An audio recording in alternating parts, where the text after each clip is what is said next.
आज दिनांक 13/2/2025 को राष्ट्रभक्त संगठन के केंद्रीय अध्यक्ष अंचल अड़जरिया के नेतृत्व में जिलाधिकारी महोदय के माध्यम से मुख्यमंत्री उत्तर प्रदेश सरकार, गृह मंत्री भारत सरकार, माननीय रेल मंत्री भारत सरकार, पर्यटन मंत्री भारत सरकार को संबोधन ज्ञापन प्रेषित किया गया, जिसमें उनके द्वारा बताया गया कि दिनांक 26/2/2025 को महाशिवरात्रि का पर्व है, जिस पर संगठन के द्वारा सन 2007 से लगातार शिव बारात निकाली जा रही है।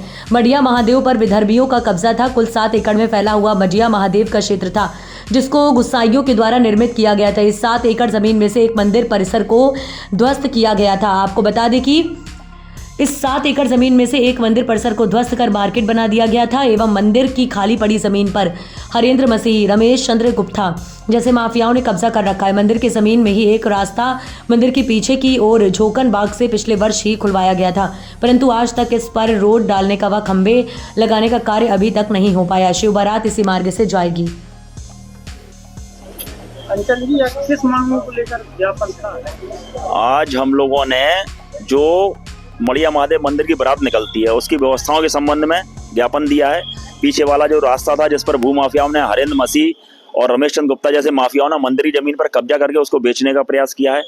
नगर निगम की जमीन पर 4 दुकानें आगे बनी हुई हैं, जिनमें से एक दुकान मात्र तोड़ी गई है, बाकी की चारों दुकानें टूटे। 60 फुट का रास्ता डले, एपेक्स प्रपोजल पास है, उसके बाद भी रास्ता नहीं डला है।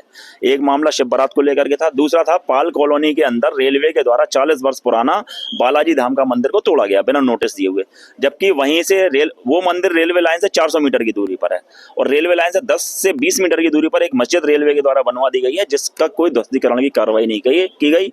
इसके विरोध में हम लोगों के द्वारा मुख्यमंत्री, गृह मंत्री, पर्यटन मंत्री, पुरातत्व मंत्री जो है केंद्र सरकार के, और इसके साथ ही साथ रेल मंत्री, इन सबको संबोधित ज्ञापन दिया गया है। एनआईए के द्वारा, एनआईए और आपको ध्यान होगा खालिद को पकड़ने के लिए एनआईए की टीम आई थी, एटीएस की टीम, उसको लेकर के एनआईए की टीम को घेर लिया गया।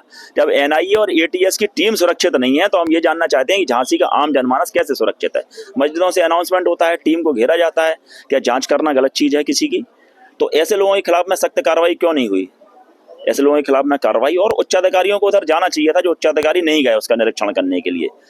तो इसके साथ ही साथ पूरे हर जाड़े में आप देखिए मंदिरों में चोरियां होती हैं, गायों की मृत्यु होती है, कुत्ते गायों को खाते हैं, हर साल ये होता है। कितने कंकाल गायों के मिल रहा है, लेकिन कार्रवाई नहीं करना, इस वजह से आज हमें यहाँ पर आना चाहिए। हम तो बहुत मजबूरी में ही निकलते हैं, हम खुद चाहते हैं कि अधिकारी कार्रवाई करें, लेकिन जब कार्रवाई नहीं करते हैं तो निकल करके हमें आना पड़ता है। और मुख्यमंत्री जी को हमने भेजा है, गृह मंत्री जी को भेजा है, अन्य मंत्रियों को भी भेजा है। इस पर कार्रवाई नहीं होगी अगर हमारी ये शिव बारात वाला जो हमारा कार्यक्रम है, ये अभी हम 1 हफ्ते बाद फिर एक बार मिलने के लिए आएंगे। अगर ये निर्विघ्न संपन्न नहीं होगा तो, और मंदिर रेलवे नहीं बनवाई, पुनर्निर्माण नहीं करेगी, तो हम इधर डीएम के दरवाजे पर बैठने का काम राष्ट्रभक्त संगठन के लोग करेंगे।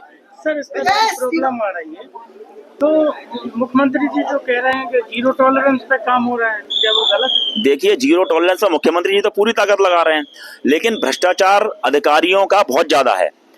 जैसे हमने मूंगफली क्रय केंद्र में देखा, किसानों के ऊपर फर्जी मुकदमा लिख दिया गया, लेकिन आप देखिए कि मूंगफली के जो रेट थे वो 3500 से 4000 के बीच में बिकी, सरकार खरीद रही है 6800 रुपए पे। सिर्फ 5-10 रुपए के अपने आप पर क्विंटल वसूली के चक्कर में अधिकारियों ने सारी गड़बड़ की है, और इसको लेकर के हमारी ऊपर बात हुई है, और जो हमें निर्देश प्राप्त ऊपर से हुए उसी अनुसार हम इस आंदोलन को आगे बढ़ाएंगे, और निश्चित रूप से ऐसे भ्रष्ट अधिकारियों की बुंदेलखंड की धरती पर हम लोग नहीं टिकने देंगे।